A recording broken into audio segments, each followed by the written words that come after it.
and this is 100 Ways to Make 100K, the show where we're on the hunt to find 100 different ways to make 100 grand a month. Now, in this episode, I want to introduce you to someone who's been an entrepreneur their whole life and takes us on a journey to where he is today. Now, Joel Johnson started as a designer who sharpened his skills in marketing and partnerships to take his business to a whole new level. I can't wait for you to meet him, so let's give him a moment to introduce himself. I'm the co-founder of HWO Agency. It's a marketing agency based in Canada and Ontario, and we're a full service agency. So we offer pretty much everything under the sun when it comes to creativity as well as marketing strategies. My background is in design as well as 3D animation. I grew up really in a family of creators and around a lot of creative people.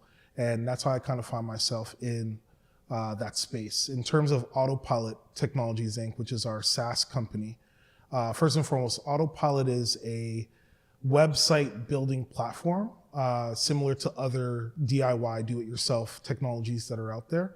But the difference with us is that we actually build your website for you and allow you to get pretty much an agency level quality website within a very short period of time. How do you even get started in something like this? I went to school for animation, for visual arts fundamentals, and then I graduated from there and went to school for 3D animation for broadcast production.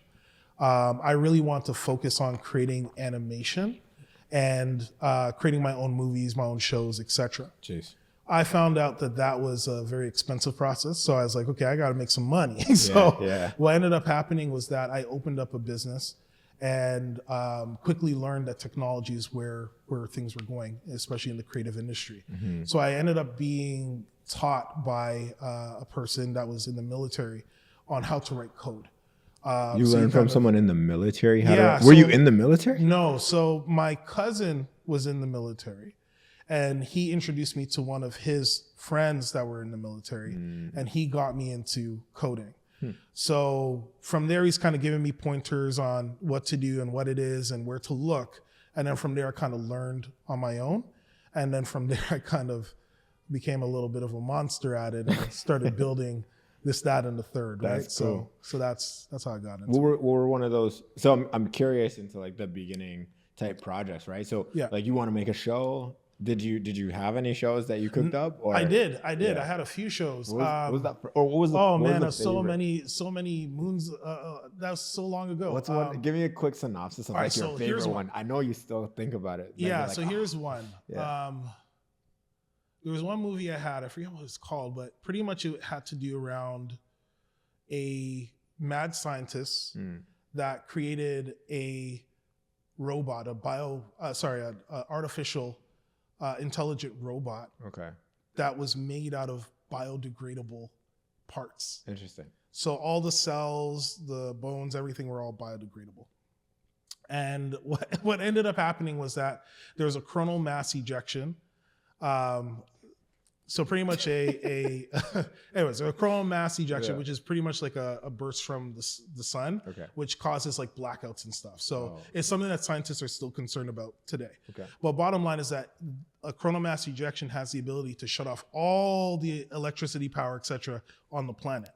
So what ended up happening in this movie concept was that it happened and all the technology just shut off. But somehow this character, this artificial intelligent robot, stayed alive. Wow. So what happened is that he started getting sick like right before, and then by the time this thing happened that shut off all the electricity, his biodegradable parts turned biological. Wow. So the question at the end of the movie was like, is he human or is he a robot? And it was something that, anyways. Yeah. So that was it. That's pretty cool. Yeah. I mean, dude, that sounds like a pretty cool movie now. I might watch it. Yeah. Oh, sorry. It was called. It had a name. Yeah. It was. I think. Therefore, I am. Yeah. Crazy. Yeah. Okay. Well, I mean, but then the economic machine hit you, and reality set in. Yeah. And it's like, okay, well, I can't make this show. So then, so now you start coding stuff. So what were some of the first things that you coded back in the day? And this is what, fresh out of school, or? This is probably about 4 years out of school. Okay. And I started building out just websites is the Flash era. So I was doing a lot of stuff in Flash. Okay. Also, Flash was good because, again, animation. So I was doing a lot of animated websites, right? So there's a lot of moving parts, a lot of traditional animation being put into website UI elements. So you had a lot of secondary motion and stuff like that. So it was really good. And at the time, everyone's paying, top dollar for it. Of course. So kept it going. But then, Apple kind of destroyed the Flash, as you know. So had to move from that to learning HTML, learning CSS, learning JavaScript. And, that's where I, graduated from that to learning server-side coding and then became more of a full stack developer. Cool. So now this was your first business? This was, so the first business I had was called Night Vision Entertainment. Night Vision, okay. Yeah, Night Vision Entertainment. Here we go. That didn't survive long because people that I told the name to thought I was selling something else. so that went from Night Vision Entertainment to Gravity Effect. Okay, that's pretty Gravity cool. Effect. So Gravity Effect, the concept was to bring all of the best talent into one place. Okay. And having, like your brand have all these orbiting services around you, That's right? pretty cool. So photography, videography, animation, illustration, the whole gambit, right? So that's what Gravity Effect was. We did a lot of cool projects. One of the projects that I really loved, which is one of the first projects we did, is the Forever Party. So Drake it was Boy Wonder's birthday party. Okay. So that was a big deal in the city. Did a video for that and some branding, and it was cool, man. My boy got me into that. He was actually friends with Boy Wonder, so he did the intro and whatnot. So when did all of a sudden this coding business come into play? So when Gravity Effect started, I wasn't coding. I wasn't really coding. So I was outsourcing. Okay. Right? But as I was outsourcing, I started learning a little bit, right? Especially with the money that we were dishing out to get stuff done. I was like, there's money in this thing. Let me learn it. So that's when it kind of started. From there, jumped into another company where we were, how do I say? There was a time back in the day where Facebook allowed you to write applications that can actually be fed to your newsfeed. Cool. So we had a company called Social Canvas. Okay. Or product, called Social Canvas. The company name was something else. Bottom line is that company, I created a e-commerce cart, a shopping cart that can be shared in direct messages and on timelines. So you can put any product into it and, do shopping right there in your timeline. Wow. The issue with that is that Facebook has full control and they pretty much removed that functionality, and all the effort that was put into that product kind of went to waste. Another product that we had was called Societality, which was pretty much like the platform that allowed you to put all of your communications in one place. It was like before Hootsuite kind of thing. Yeah. In addition to social media platforms, we also had email, and we were also about to program in phone calls. Wow. So all of that information, all that correspondence on social media, the emails, as well as digitizing phone calls would all be searchable, as well as being able to put metrics behind it. That's cool. So you've been tinkering for a while, eh? Well, I've been doing it for a while. Yeah. I've been doing it for a while. There were some internal issues that we had with that in terms of direction. I actually went into a deep depression after that company because we actually had a mining company that was ready to sign on. And they were a mining communication company, so they represented a number of other mining companies. At the time, I thought that the revenue was supposed to be around like $75,000 a month or something like that. Crazy. I got depressed off of that because I was coming from, we've had that conversation before about where we come from. So $75,000 was a big number. Lot, bro. That's a lot. It's a lot of money. But what I found out years after I got over that depression was that it was actually a lot more. It's closer to $750,000 a month. Wow. And I'm glad I didn't know at the time. Because it would have been worse. It would have been worse, man. It was a sad time, man. It was a rough time. So do you remember the first time you made 100 grand in a year? I really don't, to be honest with you. I can speculate. I think it's,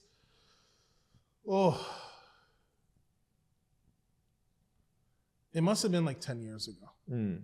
And the thing is that making 100K is not like, it's not hard, but it's not fast and it's not easy. Okay. Because what happens is that you have to align your skill set with the market that's paying for it. And you have to know how to sell it in a very believable and comprehensive way. You know, as I'm telling all these stories with the things I've been involved in, there's a lot of other businesses around that as well. Yeah. But all that time, not all of it, but a lot of that time, I was making nothing. I remember looking at financial records back then. I remember there was one year I made like less than $12,000 in that year. Yeah. And I was like, what am I doing with my life, right? But then there came a time where just all of a sudden, money just came. And I think it was just a matter of all of the skill sets, as well as some of the mentorship that I received along the way.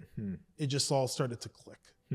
And I find that when it comes to making money in general, it's the project is the easy part. It's convincing the buyer to part ways with their money. That's where all the work is, through your proposals, through your conversations, through making sure that in your proposals, the numbers all make sense in a way that they can appreciate and all that kind of stuff. So when it comes to making money, now it's like, well, here it is. Here's the value proposition. Here's what you're paying for it.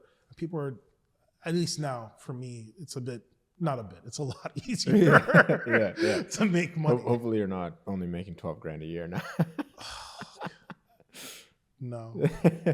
So which one was the first one that you know? No, I don't think it was one project. It was definitely not one project. It was multiple for sure. You know, again, being the creative that I am, and you know, back then I was doing a lot of running around. It was the, you know, multiple website projects I was doing for $3 grand, $5 grand, 10 grand. Yeah. And then on top of that, larger projects that might have been, you know, 20 grand or something like that. Yeah. It's cool to see, like, even now, right? Like, you're still building Autopilot, and it's kind of this web builder. Right. That's what you've been doing the whole time.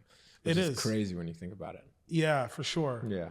Like with Autopilot, you know, the interesting story behind that is that, it wasn't meant to be what it is right now. Okay. Autopilot was supposed to be, I had a company that I was about to begin called Spark Branded. Okay.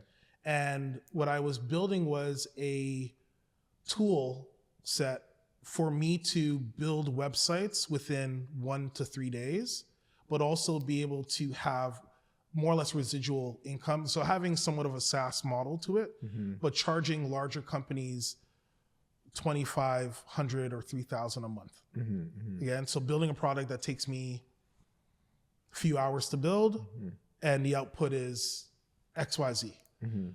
But then the coronavirus happened, right? The pandemic happened, and things kind of reshuffled. I reconnected with a former business associate / competitor, and we ended up saying, hey, let's, you know, do this together. Yeah. And that's kind of how things started. It's crazy how so how did you and this business partner originally meet? Like, which was the like project? I said, many moons ago. Yeah. So way back in the day, there was, I think this is during Night Vision days.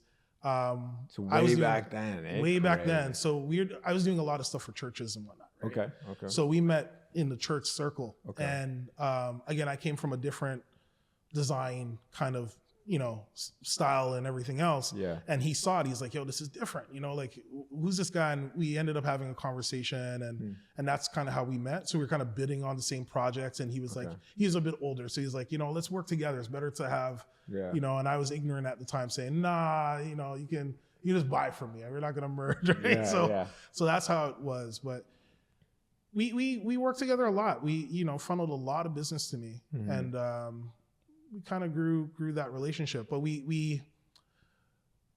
without getting into it, there's things that happen that caused us to kind of split or go our separate ways. Life, dude. Life It happened. happens, Life you know? happened. And then when I was starting Spark, I was Yeah. like, let me hit him up because, Yeah. It's aligned. right. So he's like, let's do some stuff. We did like 1 or 2 projects. Pandemic hit. Yeah. And I'm like, and I also had my son at the time too. So that's another reason, a motivation behind making websites quickly, because I'm like, I don't want to be the dad that is not there, you know, for my new wife as well as for my son. Yeah. So I was like, let me do things faster. And I was talking to him, and he was kind of in the same space where he's like, he doesn't want to be an employee his whole life, where he's being a freelancer working for this job, the job is done, and then you're off to finding your, the next job.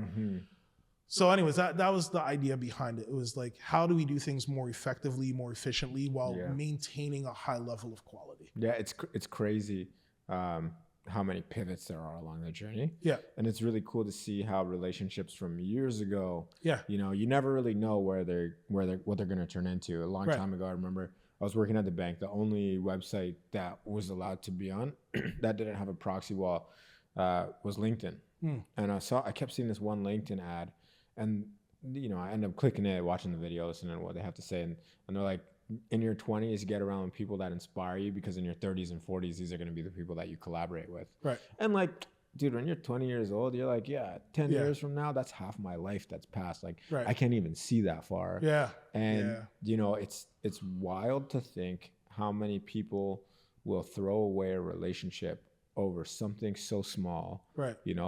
With this short-term thinking that they're just never going to see this person again. Right. It's like, dude, life is very long. Right. Like it's very likely that you're going to see the people that you've seen again later. And I think, I just think there's so many people that are short-sighted. Yeah. And man, it's crazy to see how a relationship from the past has evolved into what it is now. Yeah. Absolutely. We were talking earlier about, our community, a lot of our community, growing up in communities that are, prone to certain things. Yep. And I remember growing up and, you just want to fit in, and there's a lot of negative things in that community that you kind of just get thrown into. Yeah. And I remember having beef with certain people, you know what I mean?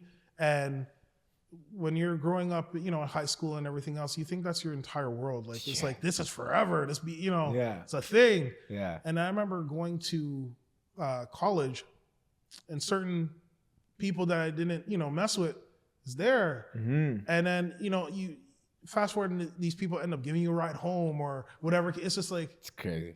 Just a few years ago, we would have had each other's head. Yeah. Yeah. One of them liked my Instagram on a pike, yo. You know what I'm saying? Like, ready. Yeah.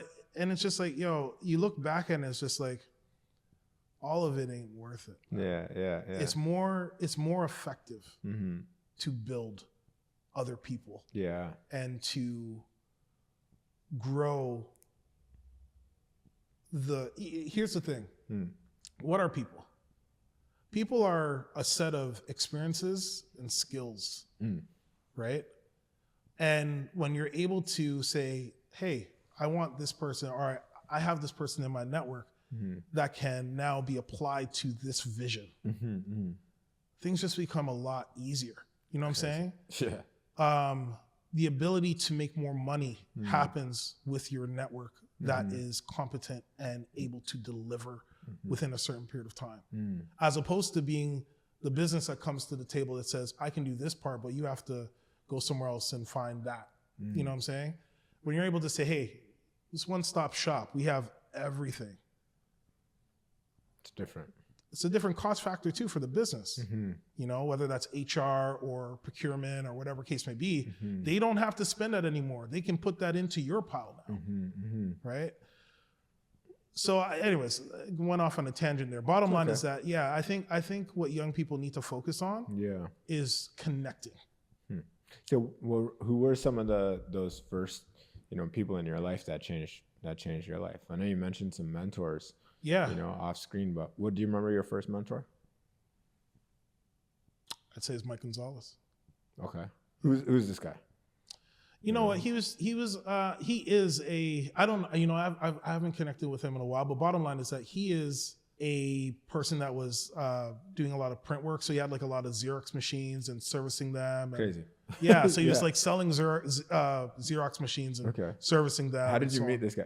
Church. Printing flyers? Oh, no, church. Okay. Church. Okay. And obviously used them too for printing for flyers. night vision. Right. For night vision. So, you know, that's how we met. Yeah. So I did a few of his ads and so on. Okay. Right. So I was also doing work for him. Yeah. So he saw it. He's like, yo, this stuff is good, you know, and we end up having conversations and all that kind of stuff for probably about 3 years or so. Yeah. And obviously that relationship was close enough for him to be like, yo, here's a car. You know what I mean? A car. Yeah. Wow. Yeah. Why do you think he believed in you so much? If I'm looking from a third eye, you know, a third person perspective, I was very honest and eager. That's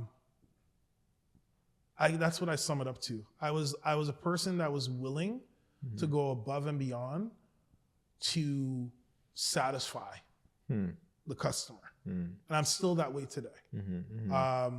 And I think that's a lot of my church upbringing as well, in terms of being in service to people and everything else. But quality is a big deal. And just making sure that people are satisfied, they walk away happy and fulfilled. Yeah. That's cool, man. So you remember the first time you made $100,000 in a month? Actually, you know, hold on. Like, I want to even backtrack even more, because we got on the topic of 100K. We got sidetracked from the story at hand. So you ended up doing night vision. You ended up doing gravity effect, right? Yeah. That ended up growing into you doing websites. Were there like probably 100 different things in between then and now? We got into sociality and social canvas, and I forget what the company all these plugins called. and these apps for Facebook. Yeah, pretty much. So that came about because I actually had a magazine that I created during the Gravity Effect days with a former business partner. Okay. That magazine was called Illustrious Magazine. So it was a digital magazine that was one of the first of its kind. Okay. We didn't know anything that we were doing. We didn't know anything about anything. But with the design skills and the presentation and all of that, we actually got like a whole bunch of brands behind it. So we had Diesel behind it. We had pretty much like a whole bunch of Procter & Gamble brands behind it. We had Rolex send us a whole package that we can put in there with like some of their sub brands like Tudor and whatever case may be. We did a bunch of, what we were aspiring to be was like a younger version of GQ. Cool. So back then, you know, a lot of people, younger people were not fashionable at all. You know, a lot of Nike shirts and no diss to Nike, but a lot of stuff that it wasn't dapper. You know what I'm saying? So we wanted to bring something that was more upscale. Okay. Right. So anyways, there was that business, but with that business, the technology that we built was a digital magazine that could be served in Facebook. Okay. So through that technology is how we got into building the e-commerce platform that can be served the same way. Crazy. Right. So that's that. There's another business that I built, which is called One Body. Again, going back to the churches. And I'm a bit hesitant talking about this one, but pretty much I wanted to provide the church community with a platform where not only could they, you know, have a website where they're presenting their ministry and everything else, but I wanted them to be interconnected. One of the main issues that I see with a lot of our churches is that there's I don't want to say competition, but there's an overlapping of scheduling. So you'll have a concert that's happening with one church, but another concert or seminar, et cetera, that's happening on the same day. So the platform that we built was allowing churches to have their individual website, but all the back end scheduling, events, and a whole bunch of other things were all intertwined. So you can see who's doing what within the organization and not have overlap. In addition to that, one of the challenges that ministries have is raising money. So me and my business partner at the time did research on the numbers, the congregation members and everything else that was there. And we said, there's a lot of money here. There's just an issue in terms of tapping into it. Yeah. So included in that platform was the ability to have donations raised either individually or as a community. Cool. So imagine on in a church service on a Sunday, you say, hey, you know what? It's August. We want to raise some funds for students to go back to school. Yeah. The individual church may have 300 people, 500 people, 1,000 people, but the entire organization for that one organization may have 15, 20,000 people. So we'd say, okay, at this time, we're syncing churches. We'll have a video pretty much like Zoom, and we'll raise money together. Cool. If you even had 30% of the congregation raise money at the same time, you're talking about thousands of dollars. So we built all of that technology. There's a whole bunch of other stuff that was involved in terms of broadcasting and everything else. But bottom line is that I think it was too early. I think it was too early. And ironically, the pandemic happened a couple of years after we kind of shut that business down. So it was kind of like, it's unfortunate. It's okay. You know, it's interesting to see, like, when you keep spotting these waves before they happen, like, at least you know you're up to no good. Yeah. And the other business, again, there's a lot of them, was a company called Only Hip Hop Facts. Okay. The company was actually called Only Facts, but Only Hip Hop Facts was our flagship. Okay. So that was a social media, I guess a social media company, and not really, it's more of a media company, but we're primarily on social media. Yeah. And pretty much we were kind of like industry influencers in the sense of like, we're putting out these facts and we were connecting with celebrities on them. We started doing interviews with celebrities, and bottom line is that we started building up the account. I think we kind of tapped out around 430,000 followers. Yeah. And we had most of the industry, like when I say industry, I don't mean like just hip hop. Like we had CNN news anchors following us. We had politicians following us. We had everyone, including all the execs, et cetera, following us. So it was good, but you know, unfortunately my business partner committed suicide, and it just unraveled from there. Yeah, my condolences. There was just there was a lot of like business issues that were happening because we didn't know, we weren't aligned on how to make money. Yeah. Right. And again, I don't want to go deep down into a rabbit hole, but there was a lot of different stuff with that. And that it was an unfortunate set of events that just led to it kind of falling apart. So, I mean, it was all of that stuff that led me to kind of take a hiatus for a while from business. Yeah. He passed away. So he passed away a bit, like a year or so after I started that hiatus. Yeah. But yeah, I had to take a break. Yeah. So then when I started,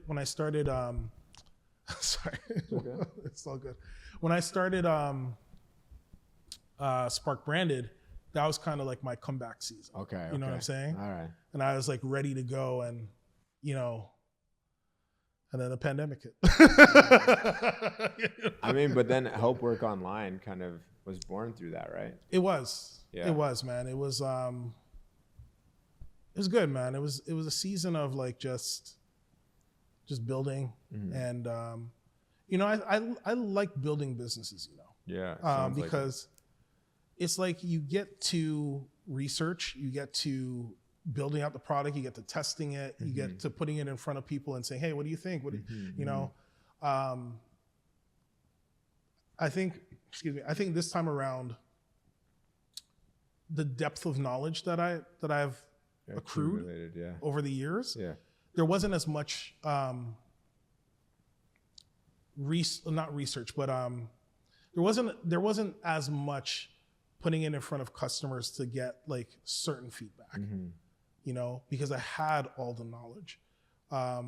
Some of the early clients our customers that we have, when we showed them their website, they literally cried.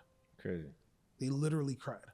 You know, like it was weird, right? But it was also like a beautiful thing. Yeah. Because it's just like the question in our minds, which we got answered, was like, why are you so emotional about this?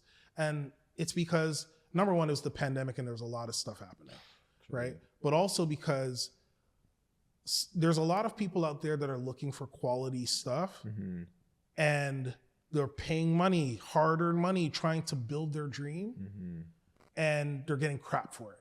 You know what I mean? Not only are they not getting the product that they want, but sometimes they're not getting a product at all. They're losing their initial investment that they scraped together.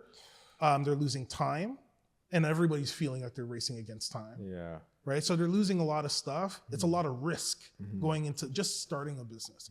So by coming to us, one of our models that we have for Autopilot that we still have today is that you don't pay us anything until you're 100% satisfied. Like we build out your entire website, we build out the copy, we put the images in, we do everything for the customer. And then even then, sometimes we just let them sit on it. You know, we don't charge anything. We've had clients literally call us like, "You guys want money for this thing?" Or like, and it's like, "Yeah, you know, just pay us when you're ready." But that goes a long way because when they tell other people, it's just like, "Yeah, these guys are the real deal." Yeah. Yeah. Right. And luckily for us, we have some money, right? So we can approach when we collect very differently, and we keep that model throughout everything, even with the agency. So we've had clients where they owe us racks, and we're not chasing them because we have money. Yeah, right? You've probably been there before too, where it's like, especially during the pandemic and stuff. We one year with a certain client, we reduced our cost by 90%. Crazy. 90%. Crazy. You know, because they need it, and we also saw value in them. Yeah. Years later, they're gonna, they're gonna spend bread. 100%. It's all good. Yeah. Right. And they're gonna remember. They're gonna remember. Yeah. Yeah. You know, the thing is that I think, one thing that I say to our team is that all business is people business. There's humanity in it, right? And I think that if you are only going after the capital and you want it now, hey, pay me now, you're missing a lot of stuff, right? I think that if you're able to go into a relationship saying, hey, I'm gonna give you value, and you're gonna give me value, but we're gonna have that exchange when we're both ready. What do you think taught you that though? Because especially from our community, that's not the norm, right? If someone owes you something, you're not gonna be that gracious. You're not gonna be in a people first perspective, or you're not gonna approach it from that perspective. So which part along your journey did that really set in?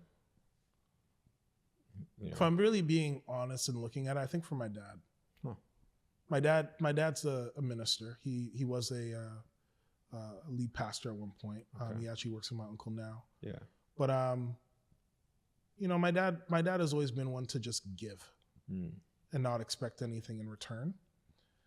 And don't get me wrong, I'm a person that, hey, I want my money, but I think that balance, I've seen the wisdom in it. Yeah. And there's one pastor that told me that, if you are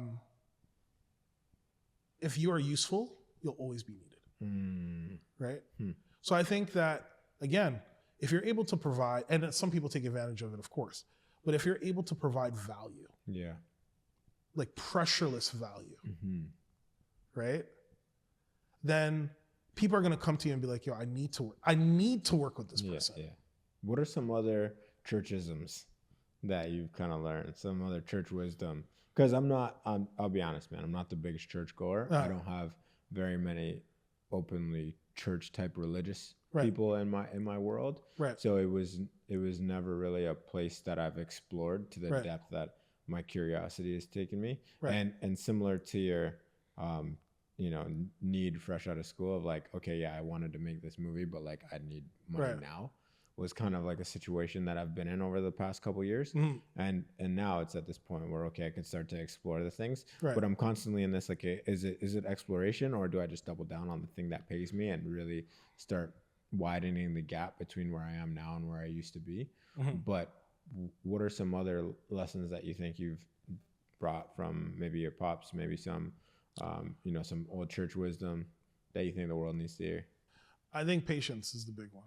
Okay. Especially in business. I think focus and patience are so critical to be consistent, to provide value, and to do it even when you don't see the results immediately, are very critical to growing a sustainable business, especially one that's going to grow big. If you're looking to make fast money, you win fast, you lose faster, right? Winning slowly and understanding the win, right? If you're making quick money, you don't even know what you're doing. But when you're doing it slowly and you're saying, I did X, Y, Z, and this is how it produced this result, and now that becomes repeatable, and you can build on top of it, there's going to come a point, like I said, where you just start making money. You don't even know where the money's coming from. Compounding. Right. Like most people have never heard of our companies. Autopilot? HWO? Both of them. Okay. Because we don't do marketing. We've actually had it's weird because you're in marketing, right? So, our clients are like, you guys are marketing, why aren't you out there? Why don't you?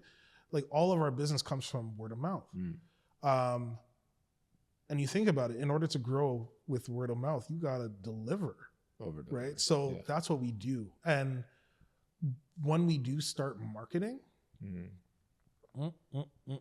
It's just waiting. Yeah.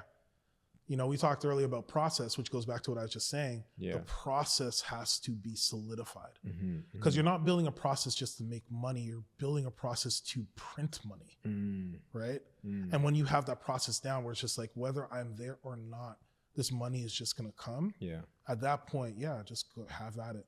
Throw advertising dollars at it all day and just sit back and watch that thing rake in the money. So is it really for the money for you though? Or is it like, because I'm hearing like this crazy creator behind all this stuff. You want to just keep creating stuff, like what's it's not just the money, but I think money is fuel to anything else that you want. Yeah.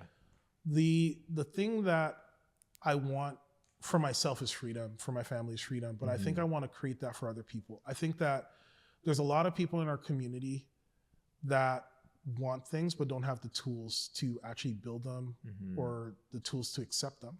And I think that by having those resources, like for instance, one of the things that we want to do is we want to create a free studio where any business, especially in the BIPOC community, can come in and get their photos done and get their marketing assets built to a certain degree for free. That takes money, right? The studio we're in right now costs money, right? Yeah. So you have to have that. It's necessary to do what you really want to do. But it's not all about that. I think if I have one fault, it's I care about people more than I should. And again, I think that comes from church. I've loved a lot of people more than they deserve. And I think what's even worse is that I don't regret it. I think it needs to be consciously tapered a little bit, but I think what are we here for is what I think about, you know what I mean? Yeah. If I'm not able to build you up, then what are we doing? Facts. Right? So that's just it, man. Yeah. So what are you after these days, man? What are you trying to create with this autopilot? Trying to create a machine, like I said. Obviously everyone is aware of artificial intelligence and everything else. We were an automation company before this became a big buzz. I think with AI, it's just taking it to another level. But of course, being a small team that is bootstrapped, it's a matter of being very selective in terms of the priorities that we have, right? So, and again, a lot of that is kind of money focused. And I'm not ashamed of that. If we had an investor, they would say the same thing. So we are our own investors, so that's how we think. But again, as we build up the company, get more capital in, et cetera, and build up the teams that can handle certain departments to do certain things, bro, the things that we have in mind is crazy. I'm nervous to talk about them because we're so young, but bottom line is, talk about it yet.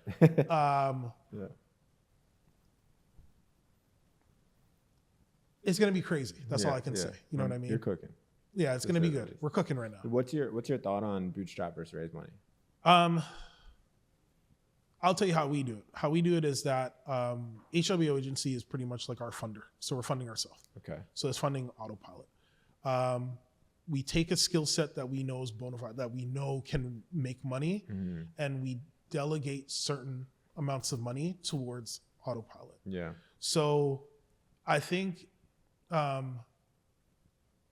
anyone that's thinking about bootstrapping should think that, hey, where's my fund? What's my funding source?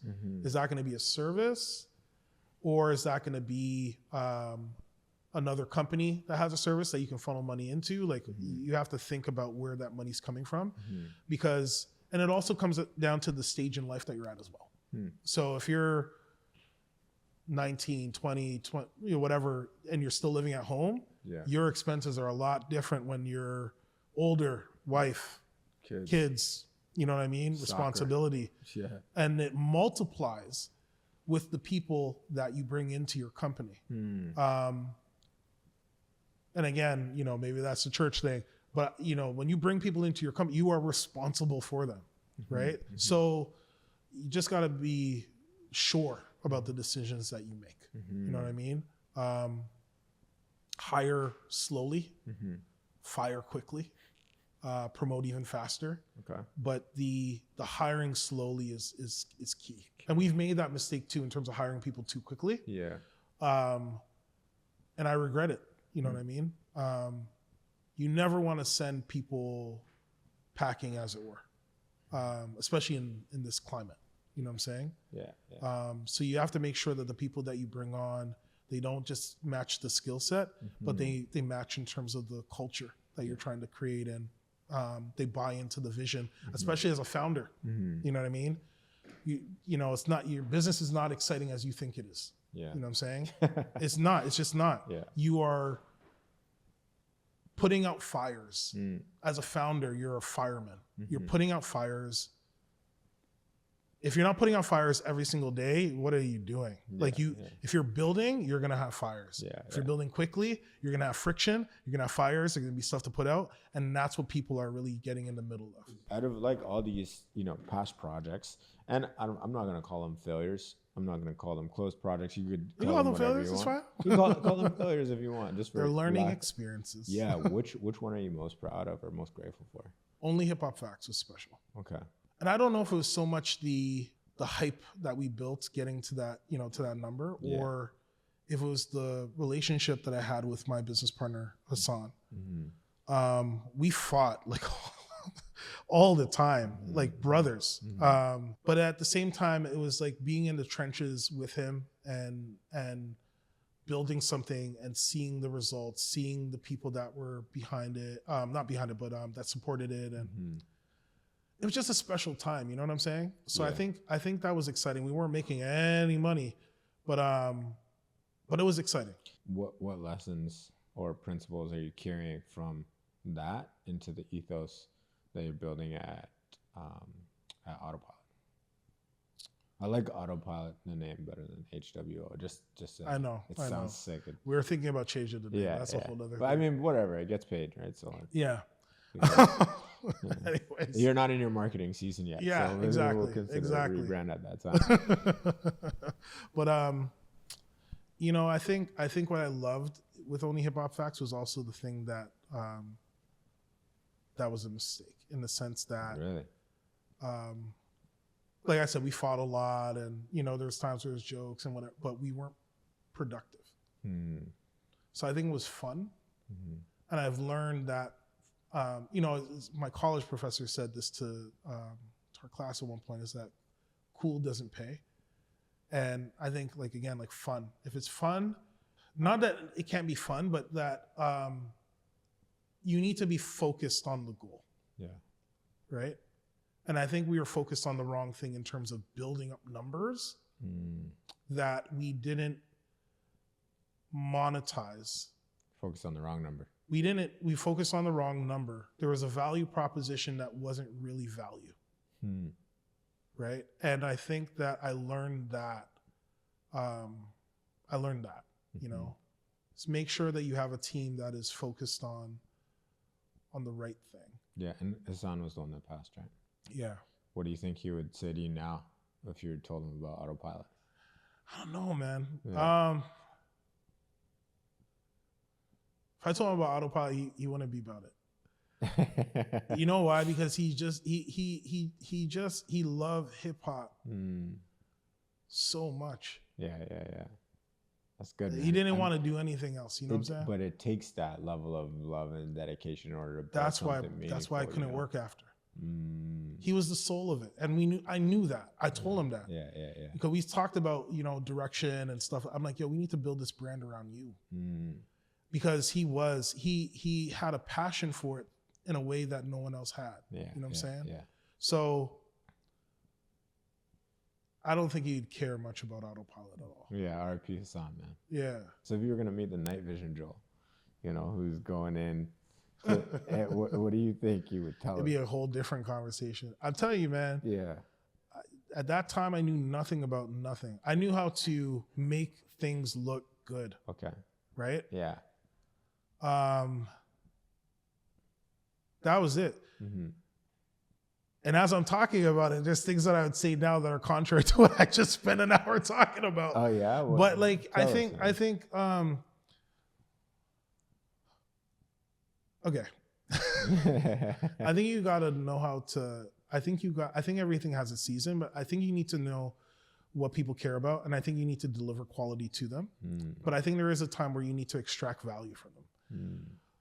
So what do I mean by that? I mean that, like, if you're working for someone and you're slaving, first of all, know your value, but know how to convey your value.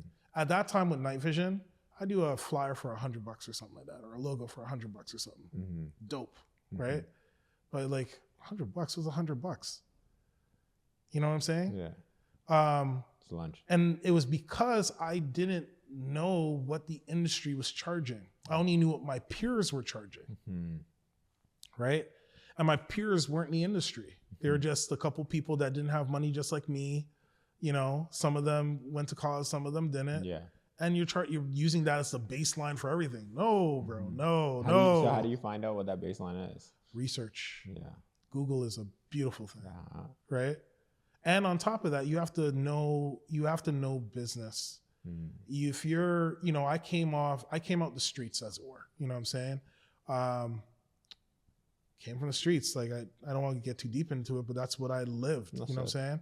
But when you're going into a conversation with individuals that are paying you that have no connection to that, it's a completely different language that you have to learn. And that's why, as we were talking about earlier, like the people that, you know, like Mike Gonzalez, and that kind of showed me a different perspective. Yeah. You learn how to change your dialect to fit a certain audience, right? An audience that you want to be in. You know what I mean? That's just it, man. If I was talking to my younger self, I would say, I would be honest that you have skill, but skill is not the only thing required to fulfill your dreams. Jeez. You have to learn how to understand your audience and to align with their value system in a way that they are desperate to pay you. And then every possible dream that you aspire to, it's all possible, man. Yeah. It's all possible. Joel, man, thank you so much for sharing some wisdom with not only me, the rest of the community. I really appreciate you. Now, before we rock out of here, man, where can we find you? Where can we learn more about Autopilot, you know? I'd say just visit our website, weareautopilot.com. That's about it. Beautiful. Joel, thank you so much. And if we were to help with anything, you know, like you just shared an hour and however long Lee's got on the timer there with us, of your past experiences, your journey. You know, what can we help you with? Designers, developers. It's really what we need. The people with like creative skills, creators. Creative skills is what we need, right? Yeah. Beautiful. Well, if you're a creator looking for some collaboration, you know where to go. So thanks so much for tuning in.